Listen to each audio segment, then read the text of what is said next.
This is my 1975 Chevy C10. Just picked it up less than a year ago. I got the idea that I wanted an old Chevy truck. I wanted the C10. I bought this truck. Originally, the goal was, I bought this truck pretty cheap. I was going to keep it. And eventually, I need a truck that can tow a car. I was going to use this. This is a 3.9 liter V6, not the V8. That's the downside. Main downside is it doesn't have the tow hookup in the back, so I have to buy that. And, I'm a young guy. Car insurance, not cheap. With classic car insurance, though, especially if you're not driving a lot, like I don't drive a lot, this is where the benefit of a classic car is. So, paying well over $100, almost $150 a month for insurance on a truck versus about $30 a month. So the difference is clear. Like it's a no-brainer for me, and I like how these trucks look. They're nice, and there's plenty of parts for them. I'll get a shot of the other side. But overall, this truck, as is, it doesn't really need much. Of course, there's stuff to do, but it's not like a complete project. It's just kind of more of a fun project. But it's a perfect work truck. That's definitely what it was used as by the previous owner. And I bought it, drove it home 40 minutes, so it runs good. Have a spare in the back. So there's 3 tires on the car that are Michelin. That's the 4th one. This one's a Goodyear. Anyway, they're all bad. I'm gonna actually keep that as my spare, but I need to order tires for this. On the inside here, and typical C10 truck. Duct tape, because the cover is all messed up. I'm sure it doesn't. I'm sure the foam is messed up, but it doesn't really seem too bad. So maybe I can get away with just a recover. Carpet chunk is missing here. I'm sure the rest of the carpet's probably brittle, so that will need to be taken care of. Maybe. Once again, work truck. Only bad rust I would say is right here. You can see a couple holes. They typically rust right here. It's not rusted all the way through. On the floor side, I checked under the car. It's only rusted right here, so I could catch it now, and I could prevent the rust from spreading, but not too bad. Let's see, the rest of the truck, it's really weird that it doesn't have shoulder seatbelt. It's only lap seatbelts. Kind of funny. This steering wheel is a little bit sticky. Not too bad. I don't really like this steering wheel. I don't like the indents for your fingers. I would rather have it just be a flat bar, so we'll see if I decide to switch it out, or maybe it will grow on me. Hop in the truck. It's a 4-speed. Not a 4-speed. It's a 3-speed. It's a turbo 350 trans. Looks like we have the original radio in here. Kind of unique, kind of cool. But all these gauges, pretty much none of them work. I know these gauges, like the temperature gauge, oil pressure, they're mainly dummy gauges, but they don't really work. Especially the temperature gauge never moves, so just gotta hope you're not overheating it. Speedometer actually works, but the gas gauge here, it is wonky. Like, you give gas and then you let off and the gauge will drop.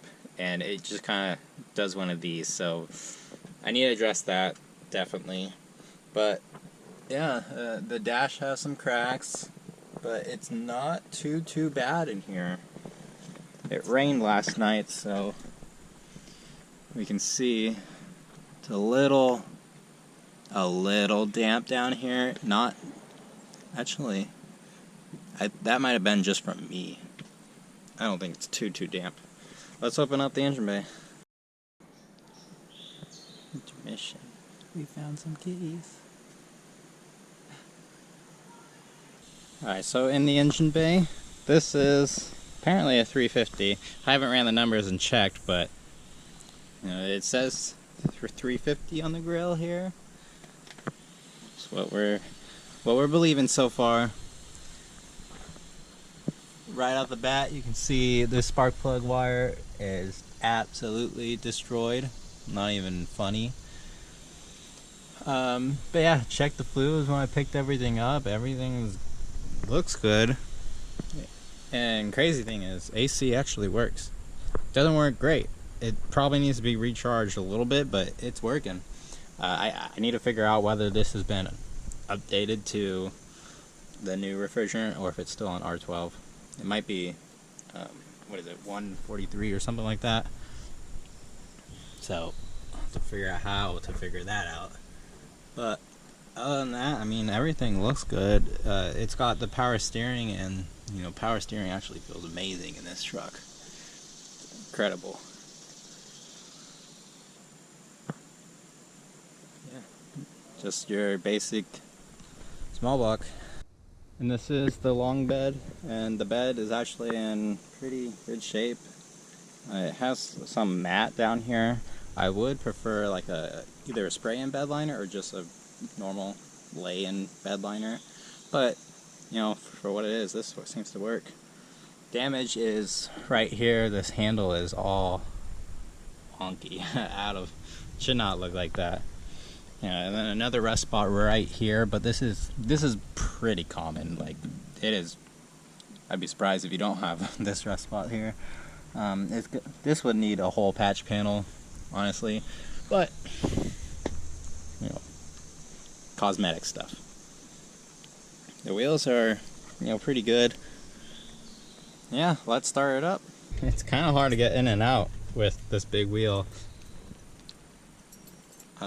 Yeah, but one of the things is this car, crazy good carburetor tune in it. Like, give it maybe 3 pumps, start it up, and here we go.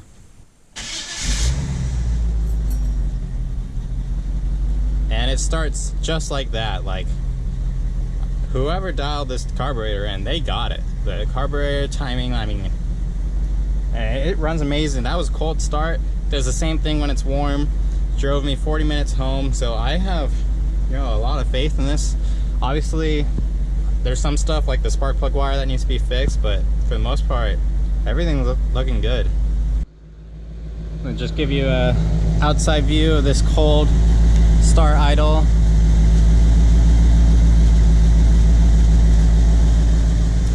It is very quiet, so I don't know. I need to drive it more and get a feel of what I want to do with it. But it's very quiet to the point where on the road you can hardly hear the truck running. It's comfortable, I'll give it that. But you know, I also like hearing my engines, especially because you can hear if there's anything wrong. But it just amazing. Oh, you know what? It says Silverado right here. This might be the Silverado trim, or someone put it on there. I mean, this kind of looks custom. I'm gonna say 100% this is custom in here. I don't even know what this is. Maybe, I don't know. If there's a way to tell if it is the Silverado trim, you know, let me know. So yeah, that is my new 75 truck. Oh, you know, it says Silverado right here, and it says 10. I'm thinking like it's not the big 10. I don't know. I don't know enough about these trucks. There's so many little trim options and stuff like that, but it does have a 350, so I don't know. And it is a long bed. It might be Silverado, it might be Big 10. I don't know what the trim options are, honestly. But yeah, this is my truck. Got some work to do, but for the most part, it's drivable. So, thank you for watching, and I'll see you in the next one.